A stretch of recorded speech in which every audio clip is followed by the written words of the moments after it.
یہ repeat doubling بالکل بند کر دیں، بالکل سادہ۔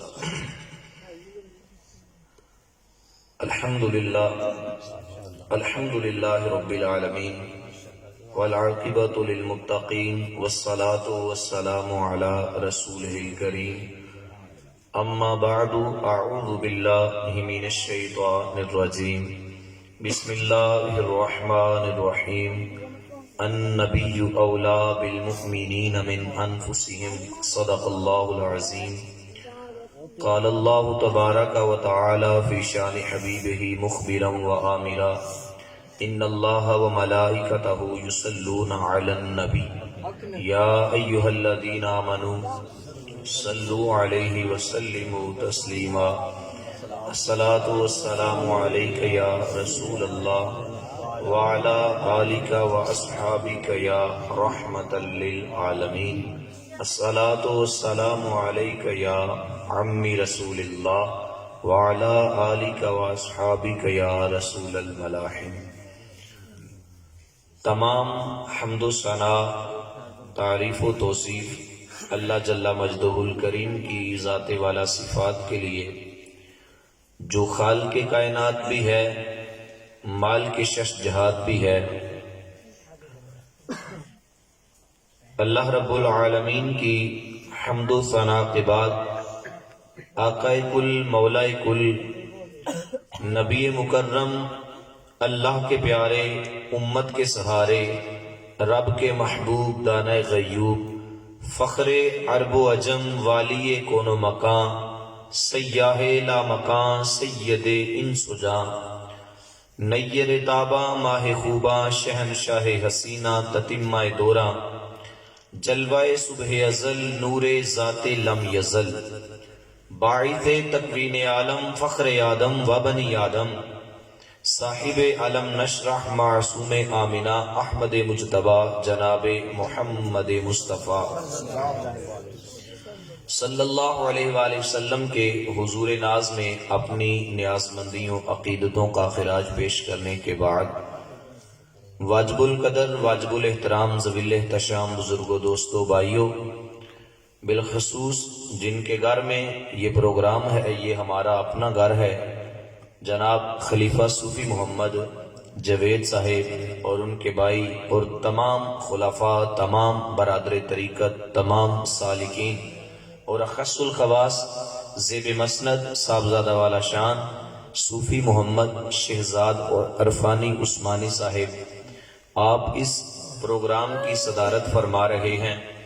اللہ رب العالمین کی بارگاہ میں دعا ہے، اللہ تعالیٰ میری زبان پہ کلمت الحق جاری فرمائے، اور میں تمام جن کا نام لیا ہے، جن کا مجھے نام نہیں یاد، جن سے میں واقف نہیں ہوں، میں تمام کو مبارکباد دیتا ہوں کہ اتنی سردی کے اندر آپ بڑے ہی احسن انداز میں میلاد مصطفیٰ کی محفل میں بیٹھے ہیں۔ اللہ تعالیٰ آپ کو برکات عطا فرمائے۔ سارے یار حضور دے سونے نے، پر یار غار دیاں کیا باتاں۔ میری باتوں کی آپ کو سمجھ آ رہی ہے؟ میں انشاءاللہ زور نہیں لگانا، چونکہ میرے پاس زور ہے ہی نہیں، جو بھی چل رہا ہے بس اللہ کے نیک بندوں کی وجہ سے ہی چل رہا ہے۔ سور بھی کوئی نہیں ہے، بے سورا سا بندہ ہوں، لیکن کاش آپ قبول فرما لیں، اور آپ ایک نے بھی گواہی دے دی تو شاید کس کی زبان سے قبول ہو اور ادھر بھی مقبولیت ہو جائے۔ سارے یار حضور دے سونے نے، پر یار غار دیاں کیتا پیار نبی نل بڑیاں نے، پر ایدے پیار دیاں کیا۔ چڑی عشق نبی دی مستی یہ، میرے صدیق دی اعلیٰ ہستی یہ، وہ ڈنگ مار کے سپ اے خود آکھے، ڈنگ مار کے سپ اے خود آکھے، وہ پہرے دار دیاں۔ لگتا ہے سمجھ نہیں آئی، بس توجہ کا طالب ہوں، کچھ نہیں چاہتا، کچھ نہ دو، توجہ توجہ۔ یہ رفضیت بہت زیادہ پھیل رہی ہے نا۔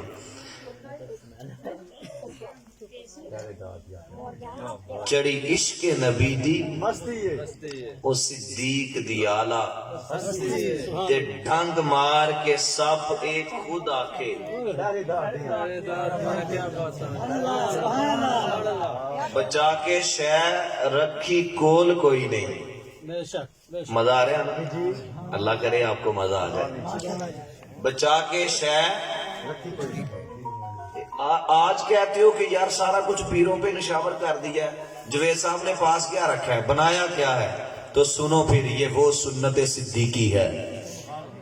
بچا کے شہر رکھی کول کوئی نہیں, اے جذبہ ویکھ بولے عمر او میرے یار دیاں. اے جذبہ ویکھ بولے عمر میرے یار دیاں کیا باتاں نے کیتا پیار نبی نال بڑیاں نے پر اے دے پیار دیاں کیا باتاں. عزیزان گرامی, اپنی بات شروع کرنے سے پہلے مجھے جتنا وقت ملا ہے انشاءاللہ اسی کے اندر ہی میں کو چھوڑ دوں گا, لیکن بات کو یاد رکھنا جب بھی سرکار کی محفل میں بیٹھیں دل بھی یہاں لے کر بیٹھیں. مومن اپنی فراست سے دیکھتا ہے, اللہ کے نور سے دیکھتا ہے. تو بات شروع کرنے سے پہلے یہ میں التماس کر رہا ہوں آپ کو, جب بھی بیٹھے ہمتن گوش بیٹھیں, دماغ دل آنکھیں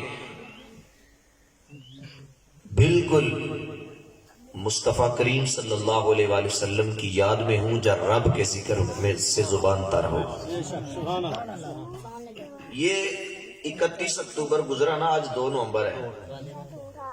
31 اکتوبر کو کیا ہوا تھا؟ یہ نومبر کی میں آپ کو ایک بات بتا دوں. نومبر وہ ہے کہ اقبال آئے اور اقبال پڑھنے والے چلا گئے. نومبر میں اقبال پیدا ہوئے اور اقبال پڑھنے والا خادم حسین رضوی چلا گیا. اور یہ جو اکتوبر گزرا ہے اس میں آپ نوجوان لوگ بیٹھے ہیں, اس میں تھوڑا سا میں تذکرہ کروں گا غازی علم الدین شہید کا, اور وہ جوان جس کی جوانی پہ محمد عربی کو رقص آتا ہے. حضور خود فرما رہے ہیں علم الدین علم الدین علم الدین. چلو میں آگے بات کو بعد میں لے کے جاتا ہوں. اس کے عرض کرنے کے بعد تھوڑا سا میں شان اولیاء پہ گفتگو کروں گا, پھر انشاءاللہ بات ختم ہو جائے گی. آپ کو پتہ چل گیا نا کتنی کی بات ہونی. حضرت غازی علم الدین شہید رحمت اللہ تعالی علیہ 6 اپریل 1929 کو پتہ چلا کہ کسی نے میرے آقا کریم علیہ السلام کی گستاخی کی ہے. کتاب شائع کی ہے پبلشر نے, ہندو راجپال نے. تو مسجد میں صبح گئے, 6 اپریل ہے 1929 ہے. میرے سبق کی سمجھ آ رہی ہے؟ میں سبق سنا رہا ہوں آپ کو. 1929 ہے, 6 اپریل ہے. مسجد میں گئے تو ایک بزرگوں کی داڑھی تر ہے, رو رہے ہیں. کہا بابا کیوں رو رہے ہو, کیا بچوں نے کوئی تنگ کیا ہے, کیا وجہ رونے کی؟ کہا اب مجھ سے خنجر نہیں اٹھایا جاتا, میں چاہتا ہوں کوئی ایسا ہو جو حضور کے گستاخ کو جا کے فنار کرے. سیاہیاں مجھ میں, داغ مجھ میں, اور جلے اسی کے چراغ مجھ میں. اساسہ قلب و جا وہی ہے, یارو میرا تو سب کچھ میرا نبی ہے. میرا تو سب کچھ میرا نبی ہے. کہا میں چاہتا ہوں کوئی ایسا بندہ ہو. تو آپ کو پتا ہے نام علم الدین تھا, چٹے ان پڑھ تھے. 21 سال عمر ہے, عمر مبارک 21 سال. باپ کا نام طالمند, یہ بھی مسلمان ہے. 21 سال عمر ہے. وہاں سے اٹھے تو حضور سیدی داتا علی اجویری گنج بخش رحمت اللہ تعالی علیہ کی بارگاہ میں حاضر ہو گئے. اور حضور سیدی داتا علی اجویری گنج بخش رحمت اللہ تعالی علیہ کے پاس صرف غازی علم الدین شہید نہیں گئے, خواجہ معین الدین چشتی اجمیر سے چلے آ کر کہتے ہیں گنج بخش فیض عالم. گنج بخشی آپ کی مشہور ہم پہ کر کرم، کر کرم کروا کرم دونوں جہاں میں. آپ وہاں جو سعد مسجد ہے نا، یہ سارے دیوانے گئے ہی ہوں گے لوگ. مسجد میں نماز فجر ادا کی 6 اپریل کو، اور حضور سیدی داتا علی اجویری کے قدموں میں آ گئے. آ کر عرض کرتے ہیں کہ حضور کسی نے کوئی کارنامہ سار انجام دینا ہو، اس کے پیچھے جماعتوں کی طاقت ہوتی ہے، لابیاں ہوتی ہیں، بڑی بڑی طاقت ہوتی ہے. حضور میں آپ کی مدد کا طالب ہوں، میں چاہتا ہوں آپ میری مدد فرما دیں، اور اللہ کی بارگاہ میں یہ دعا فرمائیں کہ یہ جس کام کے لیے میں نکلنے لگا ہوں، اللہ تعالیٰ مجھے اس میں کامیابی عطا فرما دے. میں بڑا مقصر کر رہا ہوں. حضرت غازی اسلام غازی علم الدین شہید رحمت اللہ تعالی علیہ. شہزادے آپ بیٹھے یار، اس طرح ماحول تھوڑا ڈسٹرب ہوتا ہے. میں آپ کو ختم کرو، اب میری بات کو آپ سمجھ گئے ہوں گے. حضرت غازی علم الدین شہید رحمت اللہ تعالی علیہ اب یہ دعا کر رہے ہیں کہ آپ اللہ کی بارگاہ میں عرض کر دیں. تو ایک مجذوب جس نے کبھی کسی کو بلایا بھی نہیں، وہ اٹھا، حضور سیدی داتا علی اجویری گنج بخش رحمت اللہ تعالی علیہ کے مزار پر انوار سے ایک پھولوں کا ہار پکڑا، اور اس حضرت غازی اسلام غازی علم الدین شہید رحمت اللہ تعالی علیہ کے گلے کے اندر ڈال دیا، جو اس بات کی تائید کر رہا تھا کہ علم الدین جا جا کر حضور کے گستاخ کو فنار کر قتل کر دے. حضرت سیدی داتا علی اجویری گنج بخش رحمت اللہ تعالی علیہ کا ہاتھ آپ کی پشت کے اوپر ہے، آپ کی پشت کے اوپر ہے. آپ وہاں سے چلے، دن 10 11 12 بجے گھر کے اندر گئے، اور جا کر ایک خنجر لیا، سوکھے لفظ گیا لو شورا پڑیا یہ گیتا، ایک خنجر لیا اور چلے گئے اردو بازار میں. اردو بازار میں جاتے ہیں تو جا کر کیا دیکھتے ہیں، ہندو راجپال وہ پبلشر اپنی کتابوں کی سیٹنگ کر رہا تھا اندر. اس سے پہلے ایک بہت بڑی لمبی ہسٹری ہے، یہ بڑی تاریخ ہے، لیکن میں مختصر کر رہا ہوں. سیٹ کر رہا تھا تو ایک شورۂ آفاق جملہ بولا، شورۂ آفاق جملہ بولا غازی اسلام غازی علم الدین شہید رحمت اللہ تعالی علیہ نے. کہا تجھے پتہ نہیں تو نے میرے نبی پاک صلی اللہ علیہ وآلہ وسلم کی شان میں گستاخی کی ہے، یہ گستاخانہ خاکے شائع کی ہے، کتاب شائع کی ہے. تجھے پتہ نہیں ابھی اس زمین کی چھاتی کے اوپر حضور کے غلام زندہ ہے، ابھی حضور کے غلام زندہ ہیں. تھوڑی دیر پہلے فرانس نے یہ کام شروع کیا تو حضرت خادم حسین رضوی رحمت اللہ تعالی علیہ بولے، ان کے بارے میں میں اکثر یہ کہتا ہوں، خادم حسین فکر کا روشن چراغ تھا، وہ سالار کارواں تھا، عالی دماغ تھا، اس کا بیان تھا عشق و محبت کی داستان، اس کا سخن تھا عظمت و غیرت کی داستان، اس کی ادا میں سوز بلالی کی تھی جھلک، اس کی تڑپ میں جذبہ غزالی کی تھی مہک. احمد رضا کے فیض سے نسبت اسے رہی، اقبال کے پیام سے الفت اسے رہی، وہ ناموس مصطفیٰ کا محافظ بنا رہا، خادم حسین آندھیوں کے سامنے تنہا ڈٹا رہا. اس دور کے اندر حضرت غازی صاحب رحمت اللہ تعالی علیہ جب اندر گئے تو کہا تجھے پتہ نہیں ابھی اس زمین کے اوپر اس دھرتی کے اوپر حضور کے غلام زندہ ہے، اور اتنی دیر تک چھوڑا نہیں جتنی دیر تک اس کو واصل جہنم نہیں کر دیا. اور جہاں اب دوڑے لگ گئی، وہ جو باہر اس کے سپاہی تھے وہ کہنے لگے، قاتل قاتل کی آوازیں کسنے لگے. آپ نے فرمایا میں جانے والا نہیں ہوں. آپ ساتھ ہی ایک نلکا تھا ہینڈ پمپ، اس کے ساتھ اپنے ہاتھ دھوئے کہ یہ جو پلید خون لگا ہے یہ بھی میں اپنے ساتھ نہیں رہنے دیتا. اپنا آزار دھویا اور خود گرفتاری دی، چلے گئے جیل کے اندر. آلائے جو قتل کرنے والا آلہ تھا وہ پیش کیا، اپنے آزار پیش کیے، اور خود گرفتاری دے کر کہا میں نے حضور کے گستاخ کو فنار کیا. ہے کسی کے پاس ایسا جذبہ؟ حضرت غازی اسلام رحمت اللہ تعالی علیہ آپ جیل کے اندر چلا گئے. 6-7 مہینے گزرنے کے بعد مسلمانوں کے بڑے جلسے جلوس ہوئے، بڑی تحریکیں چلی، لیکن انگریز کی حکومت تھی اس وقت. حکومت 1929 میں انگریز کی حکومت تھی. حضرت غازی صاحب رحمت اللہ تعالی علیہ آپ کے پیچھے چلیں اللہ ان کو سلامت رکھے، بڑے محبت فرمانے والے لوگ ہیں. آپ ذرا توجہ کیجئے، آپ توجہ کیجئے، چونکہ اس طرح ماحول ڈسٹرب ہوتا ہے. کوئی بھی ہے، میرے آپ بڑے شہزادے ہیں الحمدللہ، سارے ہم اہل سنت بیٹھے ہوئے ہیں، تو ہمارے اندر تو ایسی کوئی بات ہونی نہیں چاہیے. آپ ایک مرتبہ سبحان اللہ فرمائیں نا، پتہ چلے. ماشاءاللہ آپ تو جاگ رہے ہیں ماشاءاللہ.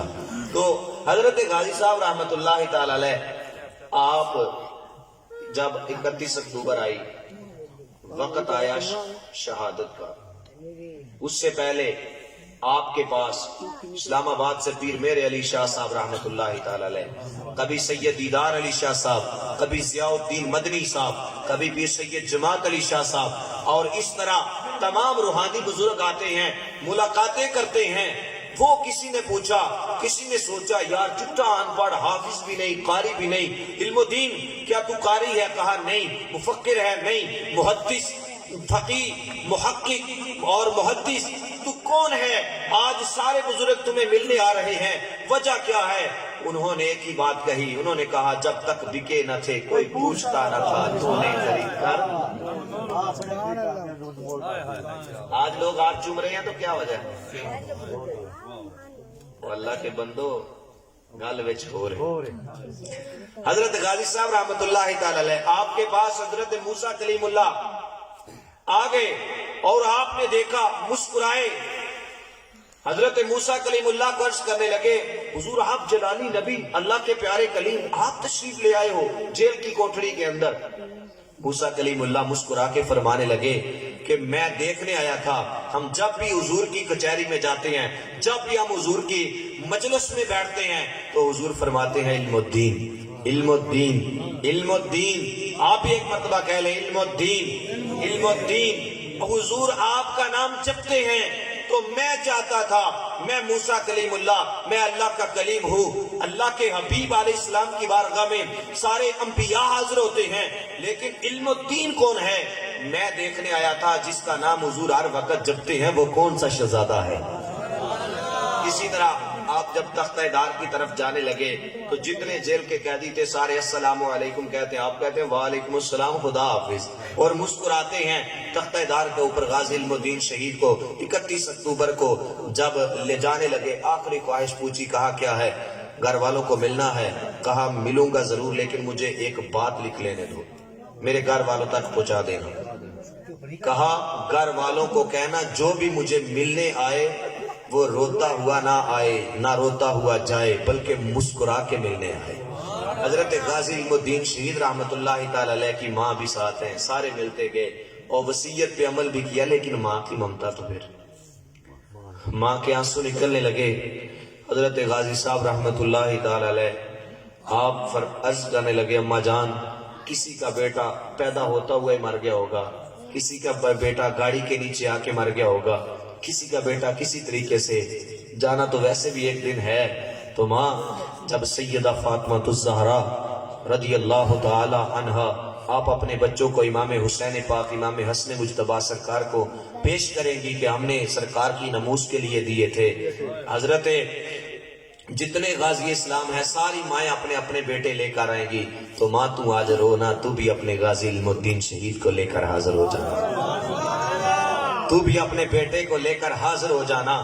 اور ماں کو یہ دلاسا، ماں جب چلی گئی، حضرت غازی صاحب رحمت اللہ تعالی علیہ جب تختہ دار کے اوپر ہیں تو مسکرا رہے ہیں. کیا جذبہ ہے یہ! کوئی مسکراتا ہے تو حضور کا غلام ہی مسکراتا ہے. کالا کپڑا ڈالنے لگا جلاد، کہنے لگا بڑے خوش ہو، کبھی خوشی دیکھی نہیں، لوگوں کی زبانیں باہر آ جاتی ہیں. کہا لوگوں کی زبانیں باہر آتی ہوں گی، میں اب بھی مصطفیٰ کو دیکھ رہا ہوں، میں تو درود پڑھ رہا ہوں. کالا کپڑا ڈالنے لگا، کہا اے جلاد، تو نے کالا کپڑا ہر ایک کے منہ کے اوپر ڈالا ہے، لیکن میرے منہ کے اوپر کالا کپڑا نہ ڈالنا. کہا کیا وجہ ہے؟ کہا ہر مجرم کے منہ کے اوپر کالا کپڑا ڈالا جاتا ہے. حضرت غازی اسلام غازی علم الدین شہید رحمت اللہ تعالی علیہ نے ایک جملہ ارشاد فرمایا، عاشقوں کے سینے ٹھنڈے ہو جائیں گے. آپ کہنے لگے مجرموں کے منہ کے اوپر تم کالا کپڑا ڈالتے ہو، میں مجرم نہیں ہوں، میں محمد عربی کا غلام ہوں. میں مجرم نہیں ہوں، میں محمد عربی کا غلام ہوں. اسی طرح آپ آپ کا جسد خاکی آپ کا جب انگریزوں نے مسلمانوں کو نہ دیا، پہلے ایک جگہ دفن کر دیا، چھپایا گیا، اور 2 ہفتے بعد غالباً 15 نومبر کو 31 کو جب باپ کی شہادت ہوئی، ہم تو شہادت کہتے ہیں، جب آپ کو پھانسی کے پھندے کے اوپر لٹکایا گیا، شہادت ہوئی، حضور سے ملے تو 2 ہفتے نہیں دیا گیا۔ تو میں آپ کو جو اب بات بتانے لگا ہوں، حضور کی غلامی میں وہ مزہ ہے کہ زمین میلی نہیں ہوتی، زمن میلا محمد کے غلاموں کا تو ماشاءاللہ سارے پڑے ہوئے۔ حضرت صاحب جب 2 ہفتوں کے بعد حضرت غازی اسلام کا جسد خاکی ملا، مسلمان امڑ آئے، مسلمانوں کے سمندر نکلے باہر، کہا ہمیں غازی اسلام کی آپ کا جسد مبارک چاہیے۔ تو جب جسد خاکی دیا گیا تو 2 ہفتوں کے بعد بھی غازی اسلام غازی علم الدین شہید آپ کے چہرے کے اوپر مسکراہٹ تھی، 2 ہفتوں کے بعد میں مسکراہٹ تھی۔ ظفر علی خان نے آپ کی قبر کھودی، پہلے خود لیٹ گیا۔ علامہ اقبال رحمت اللہ تعالی علیہ فرمانے لگے، اوے کئیوں کے ساتھ یا کسی آلے کے ساتھ اس میرے پیارے رسول کے پیارے عاشق کی قبر کو نہ کھودنا، بلکہ ہاتھوں کے ساتھ کھودو، یہ کوئی عام نہیں جا رہا بلکہ زہرا کے بابا کا نوکر جا رہا ہے، زہرا کے بابا کا نوکر جا رہا ہے۔ حضرت غازی صاحب رحمت اللہ تعالی علیہ کا 2 دفعہ جنازہ پڑھا گیا۔ پہلی دفعہ وزیر خان مسجد کے امام پیر شمس الدین بخاری رحمت اللہ تعالی علیہ انہوں نے غازی صاحب کا جنازہ پڑھا، اور پھر دوسری دفعہ سید دیدار علی شاہ صاحب رحمت اللہ تعالی علیہ نے آپ کا جنازہ پڑھا، اور اتنی عوام تھی۔ علامہ اقبال نے جملہ کہا، بس اس کے بعد میں غازی صاحب کا ذکر مکمل کرنے والا ہوں کیونکہ ٹائم بڑا قلیل ہے، آگے میں کچھ اور بھی عرض کرنا ہے مجھے جو کہا گیا ہے۔ تو حضرت غازی صاحب رحمت اللہ تعالی علیہ آپ کی جب یہ سنی نا کہ گستاخ کو فی النار کر دیا، اب جام شہادت نوش کر لیا ہے، تو علامہ اقبال نے ایک بات کہی، شاہ صاحب پاس کھڑے تھے، کہا شاہ جی اسی تے گلاں ہی کردے رہ گئے، ترخانہ دا پتر بازی لے گئے، جب تک بکے نہ تھے۔ آج میانی قبرستان کے اندر وہ شیر لیٹا ہوا ہے حضور کا مجاہد، اور اللہ کی بارگاہ میں دعا ہے کہ رب العالمین آپ کے وسیلہ سے، آپ کے جذبے میں سے ہمیں بھی کچھ جام عطا فرما دے۔ آؤ اولیاء کی طرف آتے ہیں، یہ آخری ذکر ہے۔ آپ لوگوں کو میں نہیں کہوں گا کہ بازو کھڑے کریں، فلاں کریں، اب کچھ بھی نہ کریں، اب میرے مصطفیٰ کا ذکر سنیں، کیونکہ جب میں سنانے آؤ تو میں آپ سے کیوں کہوں؟ کیوں جی؟ حضرت صاحب حضور نظر کرم فرمانا، کہتے ہیں اولیاء اللہ کا ذکر کہاں ہے؟ تو میں عرض کرنا چاہتا ہوں، جب رب کا قرآن پڑھیں سورہ نمل، یہ ایک کیڑی کا ذکر بھی رب نے قرآن میں کر دیا۔ وہ بولے بیٹھے ہو یار، کیڑی کا ذکر قرآن میں آ جائے تو جو نبی کا نوکر ہو اس کا ذکر قرآن میں نہ آئے۔ حضرت سلیمان علی نبینا علیہ السلام، آپ جب چلے نا اپنے گھر سے کھلے میدان میں لشکر لے کر، تو ایک کیڑی، آپ نے بارہا مرتبہ یہ واقعہ سنا ہوگا، لیکن میں اپنے انداز میں سنانا چاہتا ہوں، شاید آپ کو پسند آئے یا نہ آئے۔ تو وہ اعلان کر رہی ہے چونٹی، اپنی بلوں کے اندر چھپ جاؤ، اپنی بلوں کے اندر چلی جاؤ۔ کیا ہوا، آج کیا ہے؟ کہا تمہیں پتا نہیں، اللہ کے پیغمبر حضرت سلیمان علیہ السلام آ رہے ہیں، لشکر آ رہا ہے، کہیں تم کچلیاں نہ جاؤ۔ میں نکتہ عرض کرنا چاہتا ہوں، حضرت صاحب حضرت سلیمان علیہ السلام آئے، کیڑی میلاد مناتی پھرے، کیڑی گنگناتی پھرے، خبریں دیتی پھرے، میرے مصطفیٰ کے غلام آئے، ہم خبریں نہ دیتے پھرے۔ لوگ کہتے ہیں اولیاء کا ذکر کہاں ہے؟ آپ مجھے بتلائیے، کچھ سوال میں نے آپ کے لیے بھی چھوڑنے ہیں۔ سورہ نمل پڑھ کے دیکھیں نا تو وہاں پتا چلتا ہے کہ ایک تخت آیا تھا، ساتھ والے گھر سے آیا تھا، سارے بولو، دور سے آیا تھا۔ کیا کوئی کرسی جتنا تھا؟ بہت بڑا تھا، اور کیا کھلی فضا میں تھا؟ سارے بولو، کھلی فضا میں تھا. کئی کمروں کے پیچھے کوٹری اور تالے لگے ہوئے ہیں. اللہ کے پاک پیغمبر فرماتے ہیں کہ ملکہ بلقیس آ رہی ہے، تخت لے کر آؤ. آؤ سنو اولیاء کا ذکر قرآن میں، تخت لے کر آؤ. اور لوگ کہتے ہیں یہ سنی کس سے سناتے ہیں، کس سے نہیں. آؤ رب کا قرآن سناتے ہیں آپ کو. کہا ملکہ بلقیس آ رہی ہے، اس کا ہی تخت چاہیے. ایک جن اٹھا، پہلے اپنی آزیں لگائی، حضور اتنی دیر میں. ایک جن اٹھا اور کہنے لگا حضور میں اتنی دیر میں لے کر آؤں گا، آپ کی محفل برخاست ہو جائے گی، برخاست ہونے تک میں لے آؤں گا. یعنی انج سمجھ لو کہ محفل ختم ہو جائے گی پھر تخت آ جائے گا، تخت لے آؤں گا. آپ فرماتے نہیں، مجھے ابھی چاہیے، مجھے ابھی چاہیے. تو حضرت سلیمان، ادھر کیا تھا؟ جن. کیا تھا؟ آپ کا ایک نوکر اٹھا، آپ کا ایک غلام اٹھا. کہتا ہے حضور ذرا توجہ فرمائیے، میں لے آ سکتا ہوں؟ میں لے آؤں، میں لے آؤں. تو آپ نے فرمایا جی کب تک، کب تک؟ حضرت سلیمان علیہ السلام نے فرمایا کب تک لے کر آؤ گے؟ تو غلام عرض کرتا ہے حضور بند کرو، دوبارہ کھولو،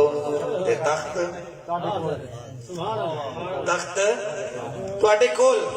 میں کہتا ہوں کہ وہ حضرت سلیمان علی نبی جنا آپ کی امت کا ولی تھا، جس کے پاس کتاب کا کچھ علم تھا، آپ کا ولی تھا. تو پھر علی کا کیا عالم ہوگا؟ پھر علی کی ولایت کا، رضی اللہ تعالیٰ عنہ، آپ کی ولایت کا، جب پچھلی امت کے نبی کی ولی کی ولایت کا یہ عالم ہے، تو پھر میرے محمد عربی کے ولی کی ولایت کا کیا عالم ہوگا؟ یہ اگر قرآن سے باہر ہے تو بتاؤ. میں ٹو دی پوائنٹ بات کرنا چاہتا ہوں. بھائی بات سنو، یہ جو ولیوں کے ہاتھ کے اوپر بیعت کرنی ہے، یہ بھی رب نے قرآن کے اندر اس کا تذکرہ فرمایا ہے. اور ولیوں کو نہ کوئی دنیا میں خوف ہے، نہ کوئی آخرت میں خوف ہے. ہاں ہو ولی، ہو مصطفیٰ کی شریعت کا ماننے والا، ہو لوگوں سے نذرانے یا بٹورنے والا نہیں، سال بعد گاڑی بھر کے جانے والا نہیں. اگر میرے مصطفیٰ کی شریعت پہ عمل کرتا ہے تو پھر آنکھیں بند کر کے اس کے پیچھے چلو. رب کا قرآن کہتا ہے یوم ندعو کل اناس بامامہم، جب قیامت کا دن ہوگا، یا اللہ کیا ہوگا؟ ہمارا جو مال ہے ہم اس کے پیچھے ہوں گے. فرمایا نہیں، جو مرشد والا ہے وہ اپنے رہبر کے پیچھے جائے گا. اب اگر مرشد ہے مصطفیٰ کی شریعت والا، مصطفیٰ کا نوکر، تو وہ جائے گا جنت میں، مرید جائیں گے جنت میں. تو اگر کوئی ہوا معاذ اللہ ایسا کہ جناب جس کا ذکر ہے اس منبر پہ نہ ہی کیا جائے تو بہتر ہے، وہ جدھر کو وہ جائے گا اس کے مرید بھی ادھر کو جائیں گے. تو اولیاء کا انکاری نہیں بننا.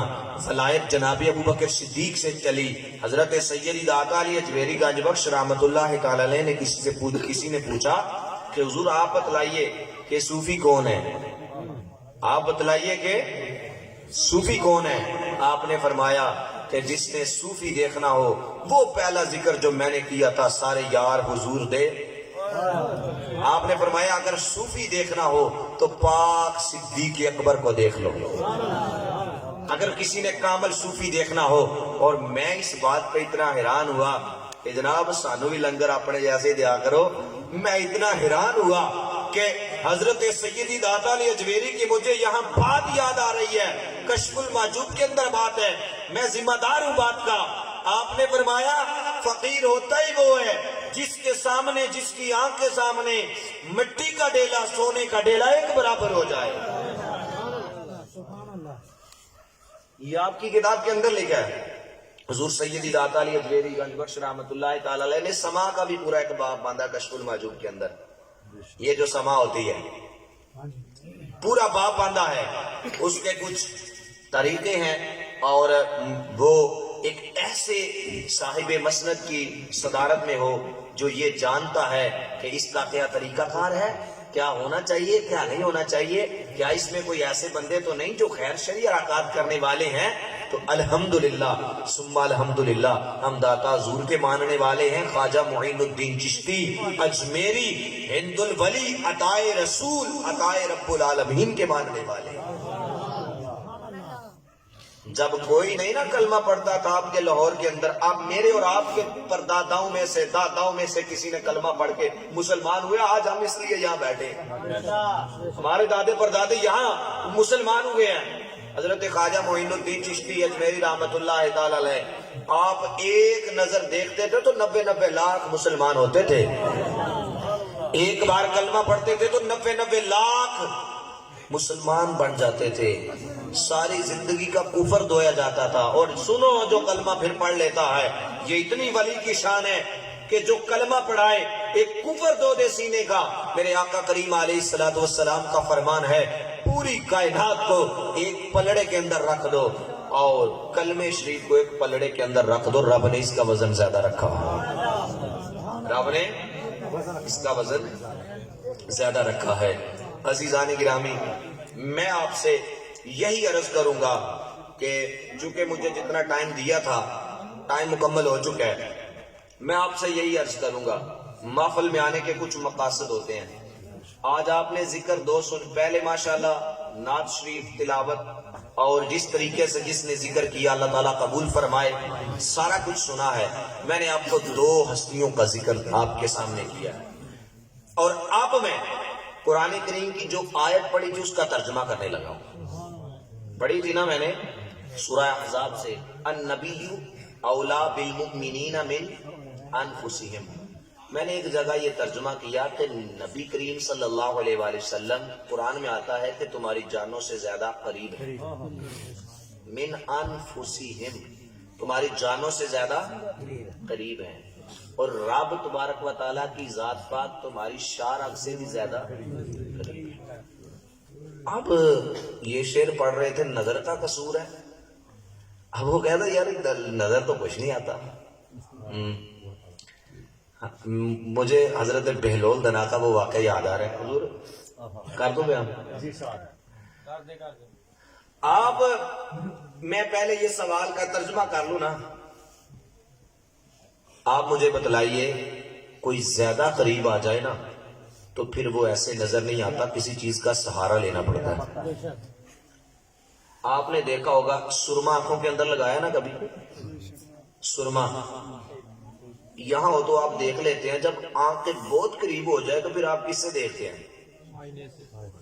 بولو نا، بولو نا، بولو، تھوڑی ہولی بولو۔ آئینے سے، کس کے ساتھ دیکھتے ہیں؟ آئینے سے، شیشے سے۔ جب بہت زیادہ قریب آ گیا، سارا کس کا لیا؟ شیشے کا۔ تو رب کا جلوہ بڑا قریب ہے، لیکن سہارا لینے کے لیے کسی اللہ کے ولی کی نگاہ چاہیے۔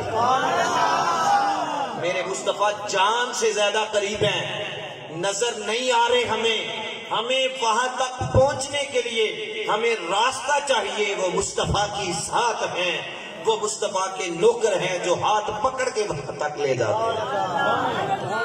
حضرت بہلول دنا ایک بڑا بندہ، ڈینگا سیدھا بندہ بھی کہتا میں کوئی نہیں ولیاں نوں مندا، آپ دے کول آیا، وہ کچھ بندیاں نے نا 2-3 سوال رٹ کے رکھے دے ہوندے نے کہ کوئی یہ جواب نہیں دے سکتا، میں واقعی کوئی نہیں دے سکتا، کہتا کیوں؟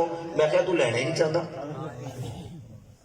تو جدو پہلے ہی کیا ہے جناب کوئی اس کا جواب نہیں دے سکتا، میں نے کہا تو لینا ہی نہیں چاہتا۔ وہ حضرت بہلول دنا اللہ کے بہت بار گزیدہ بندے ہوئے، آپ ان کی اگر میں تعارف کے پیچھے جاؤں گا تو بہت وقت لگے گا۔ آپ کے پاس نا ایک آدمی آیا، آخری بات ہے میری، ترجمہ آپ کو سمجھ آ گیا نا؟ آپ کے پاس ایک بندہ آیا، آگے کہنے لگا، وہ ڈینگا ٹیڑھا بندہ تھا، کہنے لگا میرے 3 سوال ہیں، آج تک کسی بندے نے جواب نہیں دیا، کیا آپ دے دو گے؟ تو آپ خاموش رہے، کہا کون سے سوال ہیں بیلیا؟ کہنے لگا ایک یہ ہے کہ رب ہے تو نظر کیوں نہیں آتا؟ رب ہے تو رب ہے تو نظر نظر کیوں نہیں آتا؟ فرمایا دوسرا سوال کیا ہے؟ کہنے لگا اگر سارے کام شیطان کرواتا ہے تو انسان کو کیوں سزا ملتی ہے؟ سوال تو اس کا ٹھیک تھا، ٹھیک ہی نہیں؟ ٹھیک ہے۔ فرمایا اور کوئی سوال؟ کہنے لگا جب شیطان آگ سے بنا ہے تو قیامت کے دن اس کو جہنم کے اندر آگ کے اندر ڈالا جائے گا، آگ کو آگ کے ساتھ ملا جائے تو کیا ہوتا ہے؟ کچھ بھی نہیں۔ آپ نے نا اس طرح تھوڑا چہرہ نیچے کر لیا، کہنے لگا دیکھیا نا میں گیاس ہی نہیں دے سکے گا جواب۔ آپ نے فرمایا آپ نے جواب کے لیے نا ایک اچھا نقطہ چنا۔ وہ کیا تھا؟ آپ نے دیکھا وہ مٹی جو جب گیلی ہوتی ہے سخت ہو جائے وہ اچھا روڑا بن جاتا ہے، بن جاتا نا جناب۔ آپ نے نیچے سے پکڑا، اس کے سر میں دے مارا۔ جب اس کے سر کے اندر یہ مارا تو خون نکل آیا؟ نہ خون نہ نکلا، وہ روتا ہوا نا